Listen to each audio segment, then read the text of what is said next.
Today is April 7th, 2023, and I'm back to counting down with 421 days left to train to thru-hike the Appalachian Trail in 2024. Today I'm still staying within a couple of hours driving to me and hiking in Loyalsock State Forest in Pennsylvania, including High Knob, Loyalsock, and Bridle Trails to make a 9-mile loop. Pictures will never do justice to what an uphill terrain looks like, but there's quite a climb in elevation right out of the gate on High Knob Trail, and I'm remembering what it's like to get my hiking legs under me for a little bit longer of a day. I also smirk as I pass many, many rocks. The AT thru hikers often complain, calling PA Rocksylvania, knowing that their shoes will get all torn up, and maybe their ankles too. Yep, back to training on some of the hard stuff. There are fresh buds on the trees, promising the blossom of spring weather soon, and today feels like a new beginning for me too. As I continue on the trail, I realize that though I've been outdoors exercising every day, I've not trained for the thru hike since my big subzero Whiteface adventure in February. My body and life both have been in an uproar with Lyme disease flare-ups and having one shoe drop after another in my business. My focus has just been elsewhere. Today is a day to get back on track and feel like I'm back in the game. It is fitting that some of the trail is made of muck and mire, but I climb out of that easily. Of course, true to form, I smirk at nature and my brain making a metaphor out of everything. Getting to the top of High Knob is a bit of a scramble, and I'm rewarded with some fresh greenery at the top. I've missed the green this winter. At High Knob Peak, I paused to reflect and check in with my body. I had had an episode of passing out and had cut my training back and stayed really close to home because I was afraid that would happen on a mountain, and I wouldn't want that to happen if I was alone.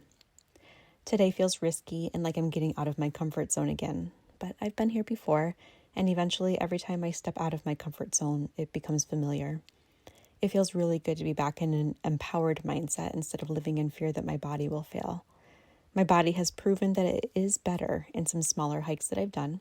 It will not fail in this one, and I'm catching myself daydreaming about climbing in the Adirondacks for training again.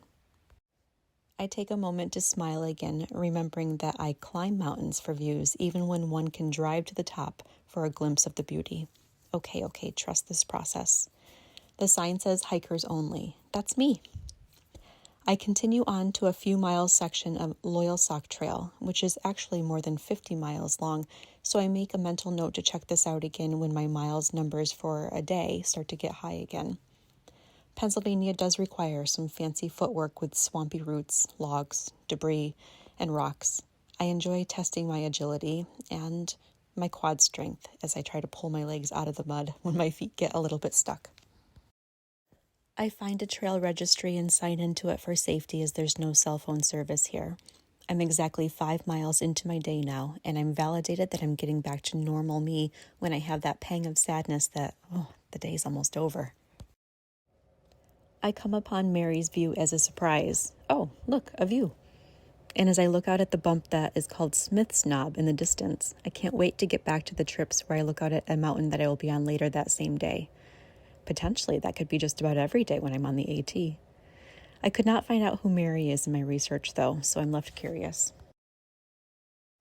More rocky terrain to traverse, and then moving on to the waterfall features of this trip. Once into Loyalsock Trail a bit, I come upon Dry Run Gorge, and it is one waterfall after another, and creek crossing, hopscotching back and forth several times. No complaints here, as it was perfect opportunity for some photos and some videos. And soaking up the smells and the good energy ions in the air. So good. Being with these falls felt like home to me. Every home needs a really good water feature, right? I had originally intended on going to Ricketts Glen State Park, also in Pennsylvania, today, as I really wanted waterfalls and their healing magic of letting go and washing away the yucky juju. Ricketts Glen boasts 21 gorgeous waterfalls in around 6 miles, and I try to go every year. I found out that half of the waterfall section is closed, though, so I decided to wait until it's reopened. Highly recommend if you can get there. For now, the waterfalls that I'm seeing on Loyalsock Trail are not disappointing. I love living a life where I get to see this beauty that's tucked away. One more little creek crossing and a farewell to the waterfall scene.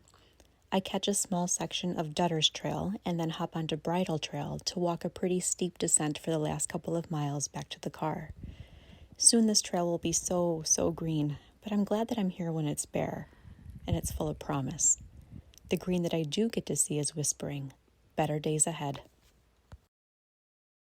And not just better days, but also happy trails.